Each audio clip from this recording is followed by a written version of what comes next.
and share that out for other individuals who would like to learn more about SNAP-E&T, also known as FAE&T.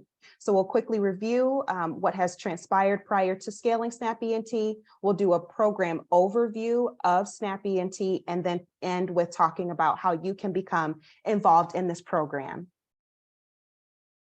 And if you have questions as we go along, please feel free to post them in the chat or just go ahead and unmute and share your question. So my name is Precious Miller. I am now the Director of Basic Needs and Belonging.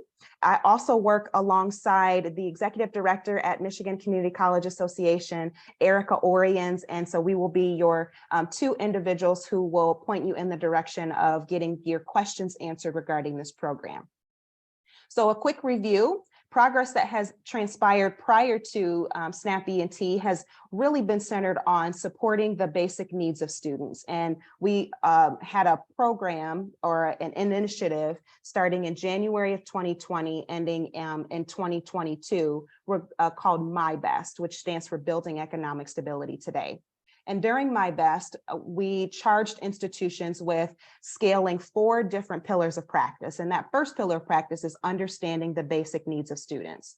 We launched a student financial wellness survey with Trellis Research in fall of 2020, and really got a better understanding of the financial insecurity that students are often experiencing. And I understand that many of you on this call this afternoon are well aware of some of the challenges that our students are experiencing, particularly with housing, transportation, childcare, and mental health concerns. During My Best, we also did our best to listen to the needs of students. And so these are just some quotes that we learned from, that we gathered from students when we launched focus groups that really lended itself to communicating the need for supporting the basic needs of students. And as My Best grew over time, we were able to expand the basic needs services that many community colleges in the state of Michigan are offering. The pandemic certainly elevated the quickness of how we were supporting students with basic needs, particularly in the area of technology, food assistance, financial planning, and more. One area that we are hoping to support community colleges in growing in is that of access to childcare, which is the last data point that you'll see at the bottom of this slide. And I believe that SNAP-E&T is one way that colleges can offer some additional financial support for students who are looking to increase their access to childcare. With the support of My Best, we also helped community colleges become what is called a My Bridges partner. My Bridges is a state benefits portal that allows for any Michigander in the state of Michigan to go online, apply for, and view their public benefits. That includes food stamps, that includes any aid that they might be receiving from WIC or from funeral assistance. All of that can be viewed on their My Bridges portal. And this is going to be really key when we talk about SNAP-E&T, because SNAP-E&T is a program that supports the food assistance for students. And students must go through My Bridges and apply for food assistance benefits so that they can qualify and enroll in the SNAP-E&T program. That's going to make a little more sense in a little bit, but I wanted to give you some context around why My Bridges is going to be so fundamental when we're talking about FAE&T. So now that we've done some ground setting regarding what has led up to the conversation around SNAP-E&T, we're going to do an overview of the program, which many of you are interested in, which I am thrilled about. So in our conversation today, I'll provide you with a program description, as well as the overarching goal of SNAP-E&T and how that goal really weaves together community colleges and the state's advocacy for supporting 60 by 30, 60% of Michiganders having an education credential. We'll also talk about, and I'll share an overview of the benefits of SNAP-E&T, both for the students as well as for the institution. We'll also spend some time talking about the funding structure and the financial investment that colleges need to make in this program, but also the return on that investment and what that looks like. And then we'll also end with talking about services covered by FAE&T and ways that you can become involved. So beginning with the program description and goal, FAE&T is a program that is every state in the United States is responsible for offering. And in Michigan, we have a comprehensive program to support and grow our workforce. We want to encourage workforce development. This program also offers skills-based education, readiness, work skills, retention activities that at the end of the day, support a person who is receiving food assistance, stay enrolled or become enrolled, stay enrolled and graduate or transfer so that they can then obtain regular employment and meet the state or local workforce needs. So this is the bread and butter, the heart and soul behind FAE&T. Those who are on food assistance have an immediate need. FAE&T wants to invest in the long-term financial stability of that individual. So an overview of the program, again, every state in the US is required to operate a SNAP-E&T program. Each state utilizes FAE&T or SNAP-E&T differently. One thing that I appreciate about where we are in Michigan is that there's a lot of flexibility within the program. So institutions can really work with and partner with their Michigan Works agency to structure the program that's going to best fit what your institution and what your students need. The USDA is currently providing approximately, if not more, $350 million annually to operate this program. And as many of you know who are a part of scholarships, much of that money, those dollars are going unused.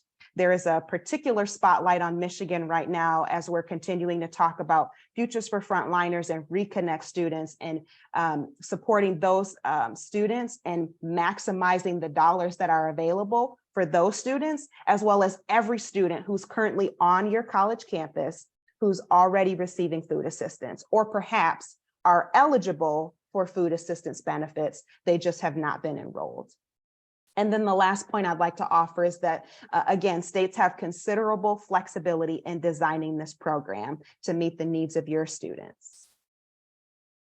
So the way that this program is structured is it starts with the USDA Food and Nutrition Service. They oversee the program. Ultimately, they also have all of the financial funding needed for this program.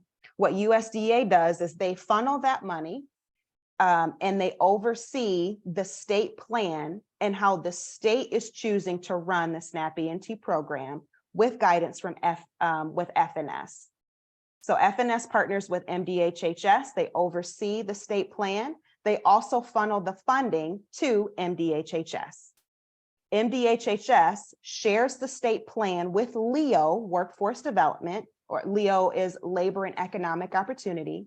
MDHHS shares the state's plan with LEO, and LEO trains and supports the Michigan Works agencies who are currently offering food assistance education and training to Michiganders. Now, you may be asking, where do community colleges fit into this equation? Great question.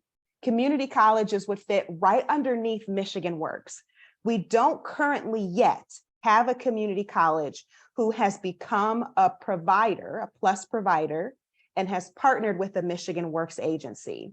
So if your institution chooses to participate in becoming a plus provider and offering food assistance education and training programming to your students, your institution would then be listed underneath the Michigan Works agency.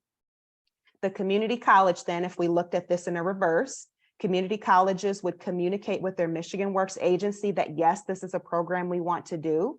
They would receive reimbursements from their Michigan Works agency. The Michigan Works agency receives training. They also complete documentation that is then given to LEO, LEO Labor and Economic and Opportunity, Workforce Development, who then report to MDHHS about how the program is running. MDHHS directly reports to Food and Nutrition Services. So that's kind of the chain of command, if you will, regarding this program. So now we're segueing and talking about the funding structure. How is that $350 million allocated? Great question. There are three major SNAP E&T funding streams. The first one you'll see is 100% funding. The second is pledge state funds. We can set those funding streams aside. Community colleges would be participating in the 50-50 funding model, which means a community college would identify non-federal dollars, non-federal funds from your current budget, and allocate or earmark those dollars, set them aside, and use them for the SNAP E&T program. Whatever dollars are used for food assistance, education, and training, those dollars would be reimbursed to the institution. You see underneath this diagram that there's a section for administrative reimbursement and participant reimbursement. The college would be the participant reimbursement. So the college would receive 40% of the funds that they invested in the program. And the administrative reimbursement would be that Michigan Works Agency. The Michigan Works Agency would receive 10%. That is what makes up the 50% or the 50-50 funding model. I've had some institutions ask, well, why would the Michigan Works Agency get 10%?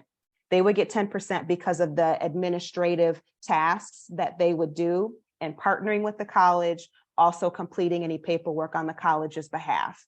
This essentially takes most of the paperwork that the college would be responsible for, the funding, the reporting of those dollars. It takes it out of the college's hands and gives it to the Michigan Works Agency to administer and report to Leo, who then reports to MDHHS. This then frees up the college to continue to support students in coming into the program and reinvesting those dollars into the program, then receiving reimbursement from the funding that is put into the program.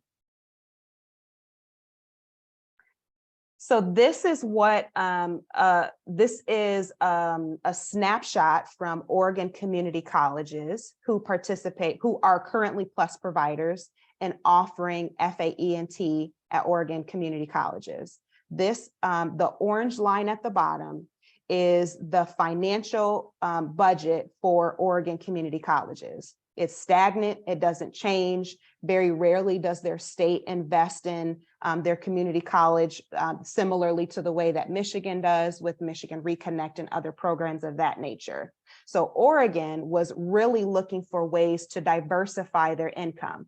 They used SNAP E&T as one way to do that. So over time, the Oregon Community College received additional funds because it compounded in interest over the years. So this is the potential return on investment that your institution would have should you choose to participate in SNAP E&T. Now, these are a small list of ways in which your community college would be reimbursed should you choose to participate in SNAP E&T. If your college is a SNAP E&T Plus provider, you could receive reimbursement for personnel. That does include salary and fringe benefits. There would be reimbursements for travel and training, indirect administrative costs, books, supplies, equipment, anything relating. If you can point an activity back to SNAP E&T, your community college would receive a reimbursement for that. That also includes your faculty, the space in which a student may occupy for their classes when they're meeting with an advisor, the time and effort that is spent with a student or spent building the program. The college would receive a reimbursement for those time and efforts. It sounds too good to be true, but I can reassure you that it is true. I do have bi-weekly meetings with Leo, and I ask them often, are you sure These are categories that can be reimbursed under SNAP-E&T, and the answer is always yes.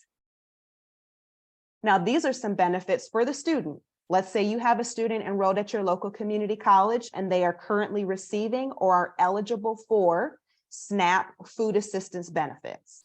If they are receiving food assistance benefits and are enrolled, they can receive assistance with persistence, with staying enrolled at their community college. So let's say you have a student who is in need of housing, they are housing insecure.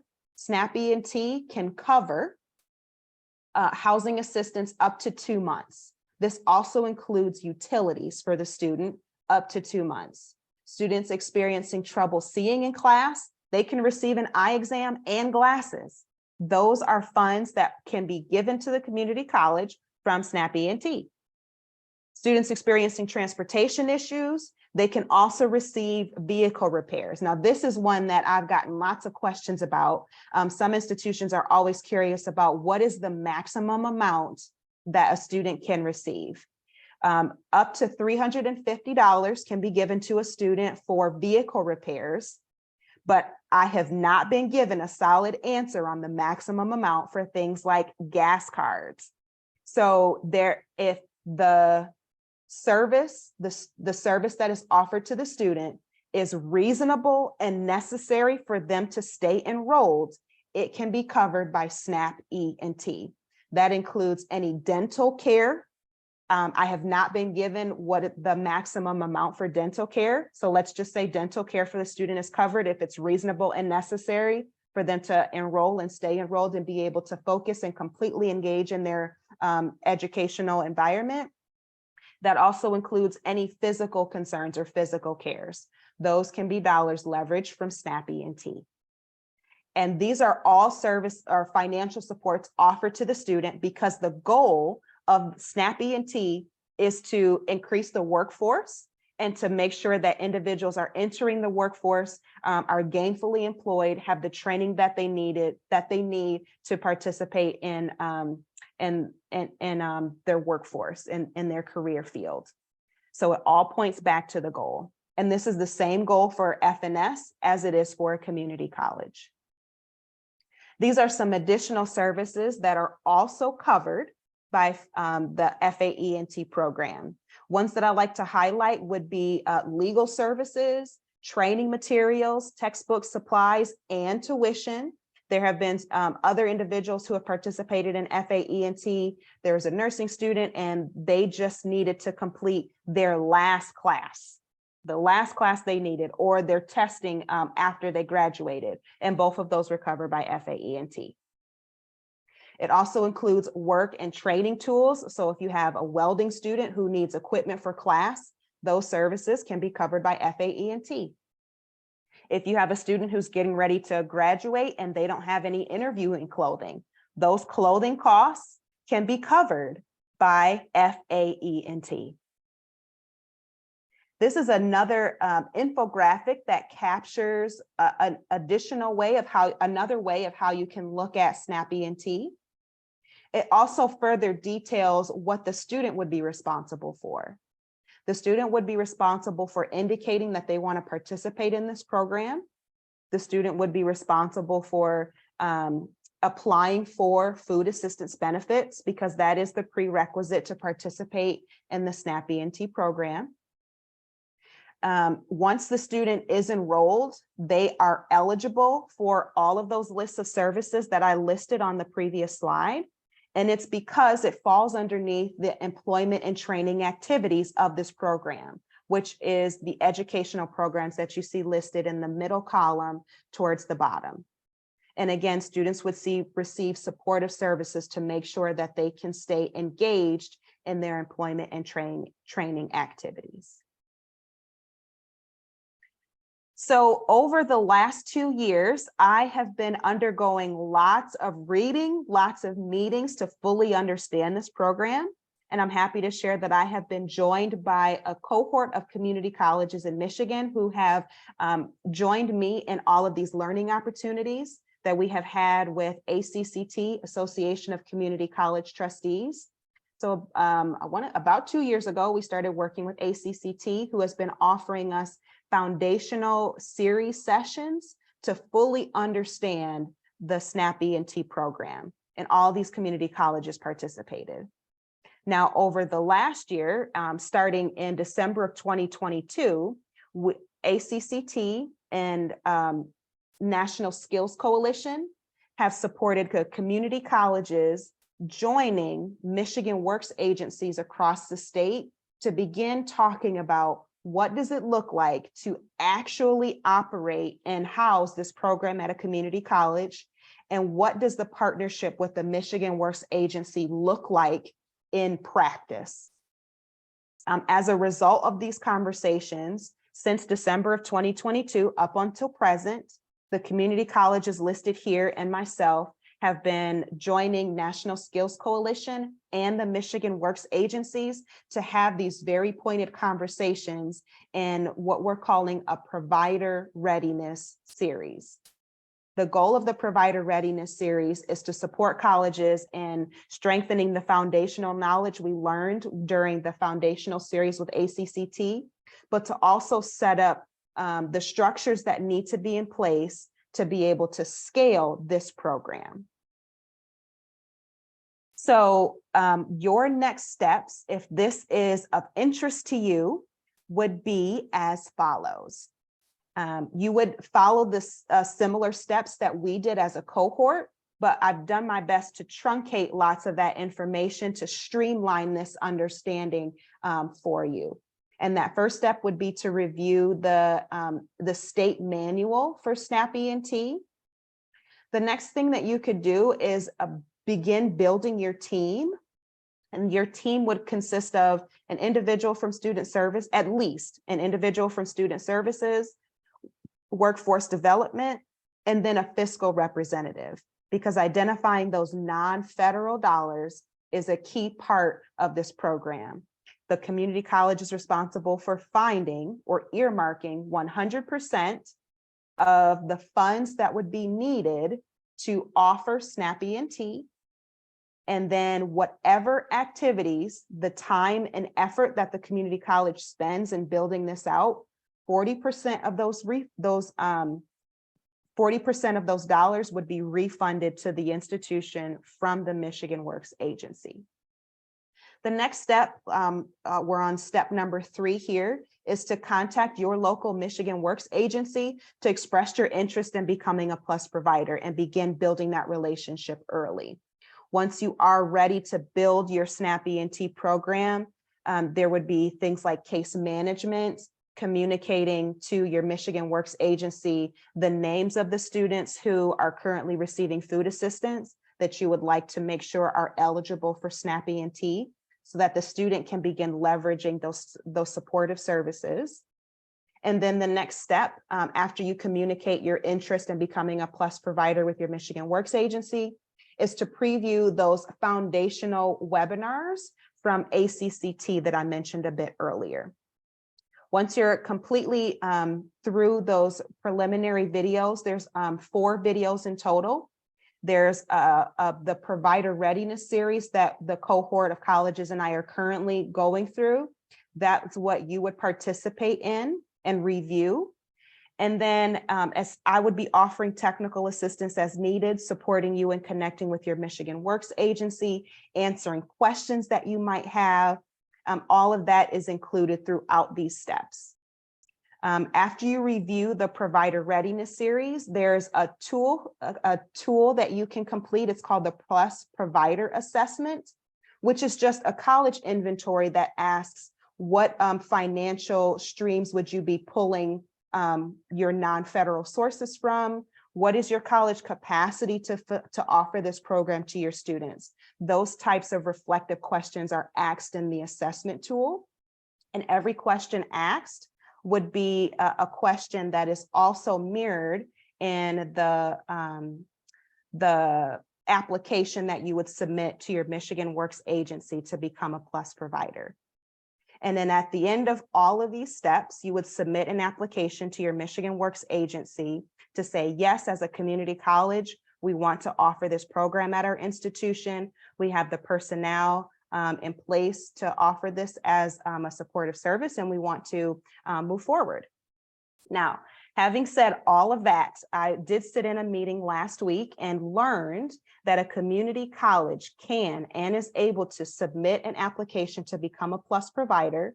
And if you don't have students identified, the time and effort that you spend on building this program out is reimbursable. So you don't have to have this entire program baked, if you will. If you are interested in actively scaling this at your institution and want to begin investing your time and effort into scaling this out, you can still submit an application to become a PLUS provider and begin receiving a reimbursement from those time and effort spent in scaling this program. So these are some helpful resources that will aid you in your learning and understanding of this program. First and foremost would be the Michigan Center for Student Success, our events page. I'm going to be offering these informational sessions throughout the rest of this year, providing an overview like we did today, but also sharing any updates that I may have from the Provider Readiness series that we're currently doing with National Skills Coalition. There's also a link here to the state plan, where you can receive detailed information about how FAE&T is organized, as well as the budget that the college would need to submit to their Michigan Works agency and the application to become a PLUS provider. And then the following 3 links would be where you go for just some additional information, high-level information about the program, which I shared with you today. Here is my contact information. I know I did share a lot, so I wanted to pause for questions and dialogue for us to talk about this program more in depth. So do I have any questions?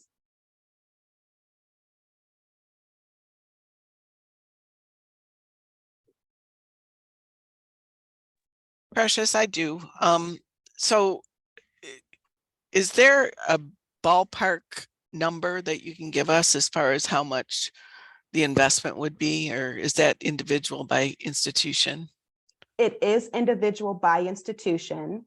I can say that the budget that you would submit is a one-time budget. You would submit it one time to your Michigan Works agency. And unlike other grant programs, if you are off in the budget, you're not penalized for it. The budget is simply in place to say, USDA, this is how much we project in spending on this program.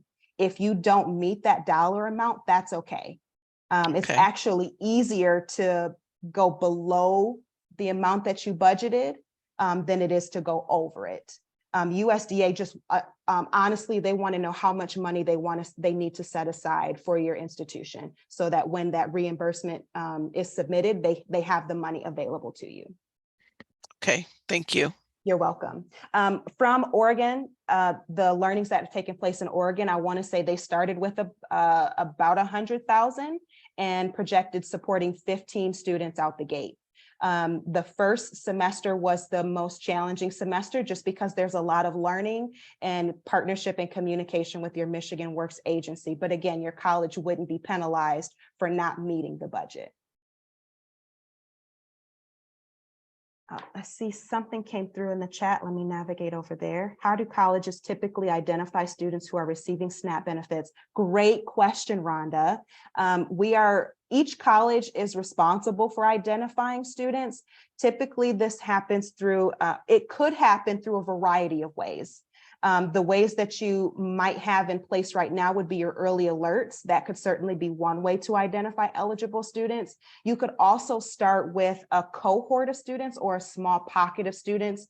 That could be students who are in your welding program or in one of your credential programs. That would be the easiest, or one of the easier ways to begin is to start with a small subset of students that you could highlight and send surveys to ask, if they are currently receiving SNAP benefits. I can also share that Benefits Data Trust has a data-driven toolkit that colleges can use. It's also free.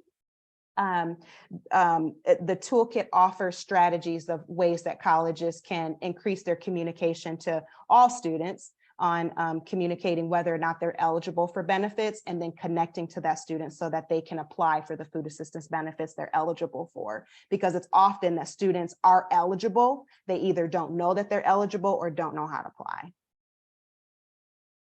I feel like I gave you more information than you asked for, but I am going to call that good and well.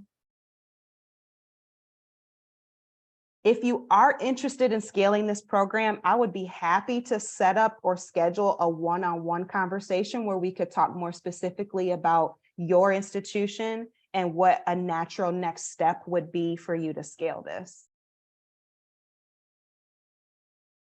And if you're comfortable, if you could put a thumbs up or a thumbs down in the chat if there's if the content that was shared today was helpful in increasing your understanding about what the program offers.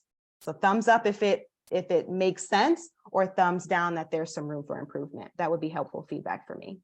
Thumbs up. Okay. Precious, I got a question for you. Yes. Would you suggest doing that one-on-one meeting with you prior to reaching out to Michigan Works, or reaching out to them? What's your next step guide? Great question. I would connect with me first, and it nothing laborious, just a 30-minute call. This is what I gathered. These are the questions I still have. These are some challenges I anticipate us needing to navigate. And then I can share some feedback and guidance on natural next steps, and then support you in connecting with your local Michigan Works agency. Great question. Sounds good. Thank you. My pleasure.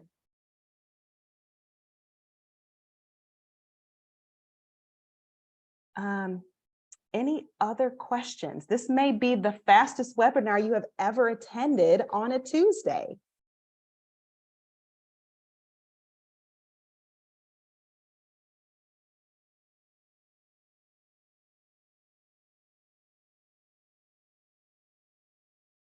Thank you, Precious. Appreciate it. And the Henry Ford Hawks just won the first game of the national championship. Great news. On to round 2 Thursday afternoon. All right. Go Hawks. Great. Oh, Rhonda, I do see your question. How long does it normally take to implement this type of program? I can share that Mott Community College is a part of the cohort of colleges who have been scaling this or looking to scale this at their institution, and they are right around the corner from applying to become a PLUS provider. So I'd say it took them about 2 years, mostly because of the foundational series sessions that we needed to schedule with ACCT. I would anticipate that a college would be ready would be positioned to offer this to their students within a year. Mostly it's going to be dependent on your Michigan Works agency and whether or not they have the capacity to onboard you as a new PLUS provider. That would be, if I'm being transparent about the program, that would be a potential barrier that an institution would need to consider. But if that is the case, what we could do is find another Michigan Works agency that would be able to onboard you as a college. So there is a way for us to mitigate that potential challenge. In agreement, Precious. That would be correct. Thank you. You're welcome. Thanks, Gail. So after today, if you feel like, yes, I want more information about this, or I want to dip my toe in the pool, if you will, sending me an email and just saying, yes, I attended the informational session, I'm interested in more. We can schedule a quick 30-minute session to talk about any questions that you might have, ways that we need to pull in additional leadership or additional individuals from your college. We can also talk about that in our 30-minute session. I will also send you the PowerPoint shared today. I'll also send you an informational graphic that gives you more specific details on what to do next. And that does include connecting with me and talking about your particular institution and what interests you most in this program. If there are any questions, please feel free to reach out to me at any point, and I'll send you additional information about upcoming informational sessions that I may offer some additional things to consider about FAE&T in the weeks to come. Okay. Precious, so, yes. Did you say earlier at the beginning of the presentation that you'll be sending out this information that you shared today? Yes, Rhonda, I will be sharing this Okay, out. great. Mhm. Thank you so much. I just wanted to clarify. Got it. Yes, great question. Thank you. Okay. Well, I'm happy to end today's session a bit early. I am going to stay on for the duration of our time. So if you want to hang out and just ask me some additional questions, you can feel free to do that. But for others who would like to hopefully enjoy the sunshine outside your window, we'll end at this time.